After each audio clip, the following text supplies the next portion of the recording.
नमस्कार दोस्तों। मेरा नाम है हिमांशु रावत और इस वीडियो के माध्यम से मैं आपको सिखाऊंगा स्पीड, डिस्टेंस और टाइम का पहला टॉपिक, पहला कॉन्सेप्ट, जिसमें कि हमारा डिस्टेंस क्या रहेगा। दो अलग अलग केसेस के लिए सेम रहेगा। मैंने 2 बार एनडीए, 5 बार सीडीएस और 9 बार का एफकेट रिटन क्वालिफाई किया है और साथ में मैंने एसएससी सीपीओ भी 1 बार का क्वालिफाई किया है। ठीक है, तो बेसिकली ये जो क्वेश्चंस होंगे आपके एफकेट और एसएससी सीपीओ में ज़्यादा काम आएंगे। सीडीएस से के रिगार्डिंग जो क्वेश्चंस होंगे वो थोड़ा हायर लेवल वाले होंगे। उनकी पहले ये बेसिक कॉन्सेप्ट सीखेंगे, फिर जाके हम हायर लेवल वाले क्वेश्चंस करेंगे जो कि सीडीएस एग्ज़ाम में आएंगे। तो आज का टॉपिक शुरू करते हैं। When the distance remain same for two different cases, तो उस केस में क्या हो जाएगा। मान लिया जाए कि पहले केस के लिए जो स्पीड है वो है s1 और टाइम है t1, तो डिस्टेंस कितनी हो जाएगी s1 इंटू t1। और दूसरे केस के लिए स्पीड हो गई s2 और टाइम हो गया t2 और डिस्टेंस सेम है, तो स्पीड इंटू टाइम होता है डिस्टेंस, इधर भी स्पीड इंटू टाइम डिस्टेंस, तो ये दोनों क्या हो जाएंगे, सेम हो जाएंगे। ठीक है, तो यहाँ से अगर मैं s1 को इसके डिवाइड अपॉन में ले जाऊँ और t1 को इधर ले जाऊँ, तो हमारे पास रिलेशन क्या आ गया कि s1 और s2 का ratio will be equal to t2 ratio t1 when the distance remains same. ये कॉन्सेप्ट हमें याद रखना है, हमें बिल्कुल ढंग से आना चाहिए ये कॉन्सेप्ट, ताकि हम इस पे बेस्ड क्वेश्चंस कर सकें। एफकेट में ऐसे हज़ारों सवाल आते हैं, मतलब हज़ारों तो नहीं, पर हर बार हर शिफ्ट में ऐसा कोई क्वेश्चन रहता है, तो ये कॉन्सेप्ट याद रखना है। ठीक है, पहला सवाल करते हैं। A child while going to school reduces his speed to 7/11 of his usual speed and reaches school in 22 घंटे। पता नहीं सीजीएल में आया हुआ ये क्वेश्चन है और पता नहीं क्यों ऐसा है इसमें दे रखा। देन वी हैव टू 22 घंटे में ट्यूशन स्कूल जाएगा, क्या ही जाएगा बच्चा 22 घंटे में। So how much time did he take going with the usual speed, हमें ये फाइंड करना है। तो मान लिया जाए कि स्पीड दो केसेस की हो गई 7 और 11। ये समझना, हाँ पहले ओरिजिनल स्पीड मान लेते हैं 11 यूनिट्स थी और बाद में घटा करके कितनी हो गई 7। अब क्योंकि डिस्टेंस सेम है तो टाइम का जो रेशियो होगा वो इसका जस्ट उल्टा होगा, यानी कि 7, 11 और इधर 7। ठीक है, अब उसने क्या बोला कि जब वो 7 वाली स्पीड से गया तो कितने टाइम में पहुंचा, 22 घंटे में। और इसके हिसाब से हमें 11 दिया है, यानी कि 11 किसके बराबर है, 22 के बराबर है। तो हमसे पूछा था यूजुअल स्पीड से कितना समय वो लेगा। यूजुअल स्पीड से जब वो गया तो उसने कितना समय लिया है 7 यूनिट्स। तो अगर 11 की वैल्यू 22 है तो 7 की वैल्यू कितनी हो जाएगी 14 हो जाएगी। तो इसका सही आंसर क्या होगा, ऑप्शन नंबर बी। आया होगा आपको ये समझ में, बिल्कुल बेसिक क्वेश्चन है। ठीक है, दूसरे सवाल की तरफ बढ़ते हैं। A man takes 45 minute more in reaching his office while going with 5/8 of his usual speed, then we have to find out his usual time. तो फिर से करते हैं इस सवाल को। स्पीड जो है वो है, अब हो गई 5 और पहले थी 8, तो समय कितना होगा, क्योंकि डिस्टेंस सेम है तो टाइम का रेशियो इसके जस्ट उल्टा, 8 और इधर 5। ठीक है, अब उसने क्या बोला है कि 45 मिनट ज़्यादा लिए हैं। 45 मिनट ज़्यादा का क्या मतलब है, यहाँ 8 लिया है और यहाँ 5 लिया है, इसका मतलब कितना ज़्यादा ले लिया 3, और 3 की वैल्यू क्वेश्चन में कितनी बताई गई है 45 मिनट। क्या ये बात समझ में है। तो हमें उसका यूजुअल टाइम निकालना है।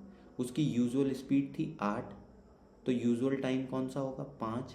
अगर 3 की वैल्यू 45 है तो 1 की वैल्यू 15 होगी और 5 की वैल्यू कितनी होगी, 5 की वैल्यू हो जाएगी मल्टीप्लाइड बाय 5, यानी कि 75 मिनट्स इसका सही आंसर होगा, यानी ऑप्शन नंबर सी। ये एफकेट में आया हुआ क्वेश्चन है, शायद 2021 की शिफ्ट में किसी शिफ्ट में एक क्वेश्चन आया था। मुझे इतना एग्जैक्टली ध्यान नहीं आ रहा, लेकिन 2021 के टाइम पे क्वेश्चन आया था। टू कार्स ए और बी है जिनकी रफ्तार है 60 किलोमीटर प्रति घंटा और 108 किलोमीटर प्रति घंटा, और ये एक्स से वाई प्लेस को जा रहे हैं at the same time, and however B reaches 2 घंटे, बी रीचेज 2 आवर्स अर्ली। ठीक है, we have to find out the distance travelled by them. अभी तक थोड़ा सा हट के आया सवाल, क्या बोला है उसने कि डिस्टेंस कितनी हो जाएगी। तो हमें पता है स्पीड कितनी है, एक की स्पीड है 60, दूसरे की स्पीड है 108। अगर हम इनका सिंपली रेशियो निकाल दें, दोनों 12 से डिवाइड हो रहे हैं, तो एक 12 से कट के कितना आ जाएगा 5, और ये 12 से कट के कितना आ जाएगा 9। तो स्पीड का रेशियो कितना आ गया 5:9।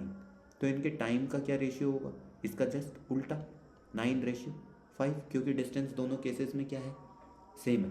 यहाँ तक समझ में आया होगा।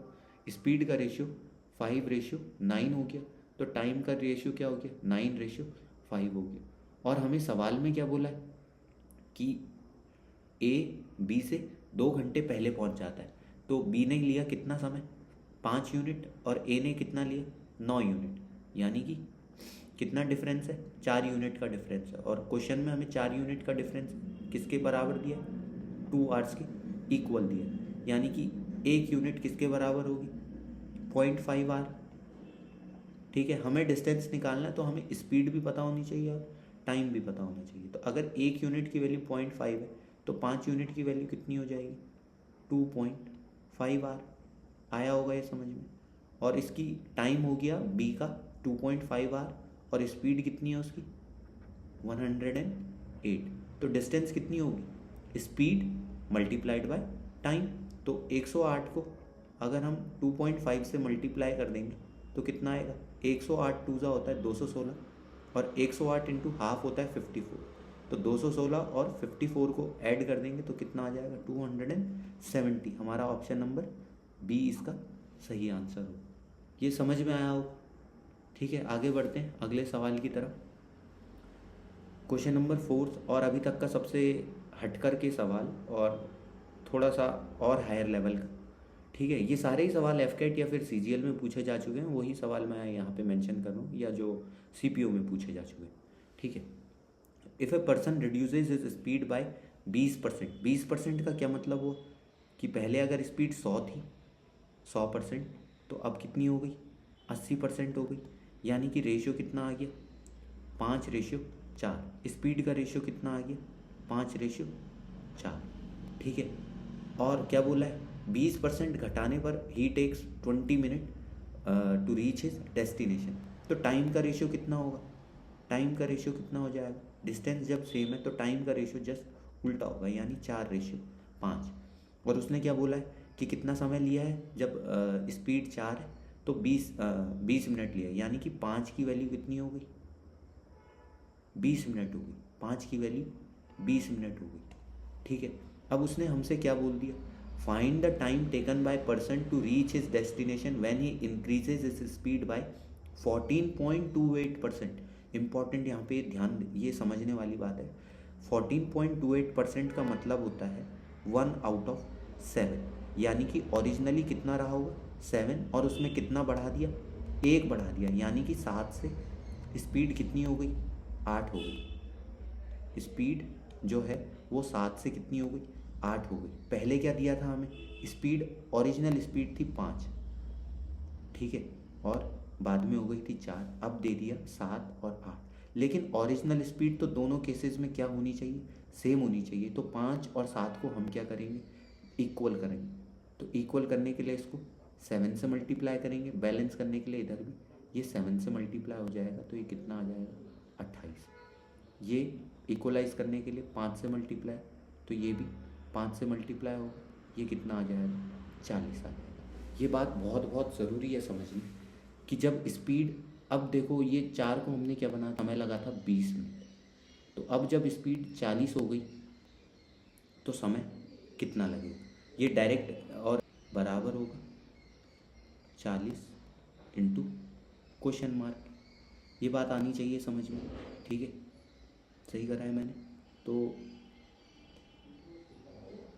क्वेश्चन मार्क की वैल्यू निकालने के लिए 28 इंटू 20 और डिवाइड में क्या हो जाएगा 40 हो जाएगा। तो 20 2 जा और 2 कितने जा 14। तो सही ऑप्शन क्या हो जाएगा? ऑप्शन नंबर ए इसका सही आंसर होगा, 14 मिनट। ठीक है, बहुत ही इम्पॉर्टेंट क्वेश्चन, हाई लेवल का क्वेश्चन है बाकी सवालों से। ठीक है, ऐसे ही क्वेश्चंस मुझे लगता है कि एफकेट में जो मैथ्स का लेवल है वो थोड़ा सा इंक्रीज़ कर देते हैं। अदरवाइज़ मुझे नहीं लगता कि एफकेट में कोई इतनी खतरनाक मैथ्स पूछी जाती है, लेकिन ये बिल्कुल बेसिक कॉन्सेप्ट है। सीडीएस में ऐसे सवालों की शायद ये सवाल सीडीएस में आ सकता है, लेकिन इससे पहले के जो क्वेश्चंस किए गए थे इनमें से कोई भी सवाल आजकल के सीडीएस के एग्ज़ाम के मुताबिक फ़िट नहीं बैठता। आजकल लेवल काफ़ी हाई हो चुका है। ये समझना बहुत, अभी तक का सबसे हाई लेवल का सवाल, in covering a distance of 96 kilometre A takes 4 hour more than B. If A triples its speed it would take 2 hour less than B, then we have to find out their speed.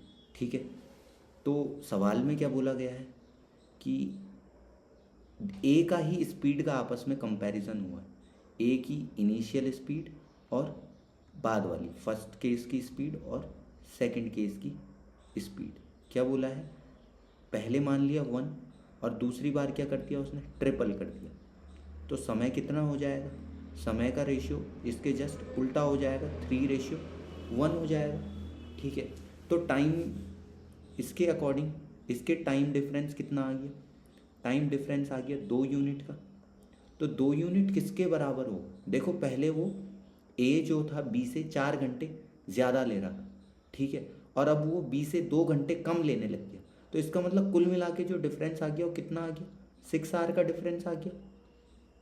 पहले B से 4 घंटे ज़्यादा था और अब B से 2 घंटे कम हो गया, यानी कि कुल मिला के टाइम डिफरेंस जो है वो 6 आवर का हो गया। और ये किसके बराबर? 2 यूनिट के बराबर है, क्योंकि क्वेश्चन में हमें टाइम डिफरेंस 3 और 1 यानी कि 2 यूनिट का दिया है। तो यानी कि 1 यूनिट कितने के बराबर हो गए? 3 आवर के बराबर हो गए। तो ए की ओरिजिनल स्पीड के हिसाब से उसका समय कितना होगा? 3 यूनिट, और 3 यूनिट की वैल्यू कितनी होगी? 9 घंटे। इतनी बात आई होगी समझ में? ठीक है, और बी ने कितना समय कम लिया है? बी का समय ए के समय से 4 घंटे कम है, तो बी का जो समय होगा वो कितना होगा? बी का जो टाइम होगा वो होगा 5 घंटे। तो ए की स्पीड कितनी हो जाएगी? Distance divide by its original time, जो कि कितना है? 9 घंटे। तो 96/9। ठीक है, कौन सा ऑप्शन है? 2 ऑप्शन ऐसे, 96/9। तो बी का टाइम कितना हो जाएगा? डिस्टेंस अपॉन बी की स्पीड कितनी हो जाएगी? Distance upon time. टाइम कितना है? 5 घंटे। तो 96/5। ये क्या होगा? ये बी का होगा। कौन सा ऐसा ऑप्शन है? ऑप्शन नंबर बी ऐसा ऑप्शन है। ठीक है, तो उम्मीद करता हूँ आपको ये क्वेश्चन समझ में आए होंगे। आगे भी हम बने रहेंगे और मेरी पूरी कोशिश रहेगी कि मैं आने वाले कुछ महीनों में एफकेट का पूरा कोर्स कंप्लीट कराऊँ इसमें मैथमेटिक्स के रिगार्डिंग, और कुछ और वीडियोस भी लेकर के आएंगे आपके लिए करंट अफेयर्स की और साइंस की। और उम्मीद है आपको ये टॉपिक पसंद आया होगा, तो आगे भी बने रहेंगे। और तब तक के लिए धन्यवाद। आप चाहे तो और भी कुछ एक्स्ट्रा क्वेश्चंस हैं जो कि आपको लिंक मैं चैनल के माध्यम से दे दूँगा। तो धन्यवाद, जय हिंद, और उम्मीद करता हूँ आप ज़्यादा से ज़्यादा लोग इस वीडियो को देख करके समझ पाएँ ताकि आप ज़्यादा से ज़्यादा मार्क्स लाएँ। धन्यवाद।